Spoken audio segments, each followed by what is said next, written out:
आत्ता आले मित्रांनो मी बाजारातून. प्रत्येकासाठी वेगवेगळ्या भाज्या आणाव्या लागतात. पावटा, भेंडी,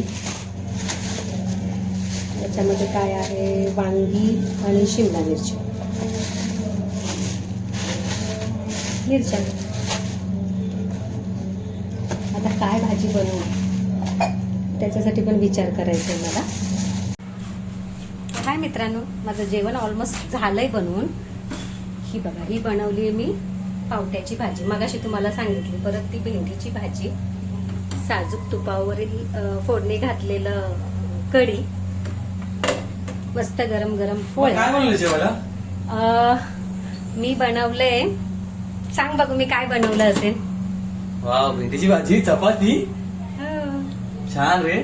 तेल कमी टाका मम्मी, बाकी काय नको, तेल कमी पाहिजे. कमीच वापरलंय बाळा तेल, आणि सगळं तुझ्या आणि आवडीचं. माझं डाएट झालं ना सगळं. हो, हे बघ, त्याच्यामध्ये सगळं तुझं डाएट आहे. पक्का? येस. तेल कमी आहे आणि Yes. मसाला पण कमी, जास्त तिखट नाही. नाही, तसंच सेम बनवलंय. वाव, रोज जर मला जेवायला भेटलं ना, काय बोलू मम्मी, थँक्यू. कसा लाडात घेतो बघितलं. त्यांना जेवायला वाटते. त्याला भूक लागली. भूक लागली. अरे झालं, हे तुलाच देते, भूक लागली. तुलाच देते.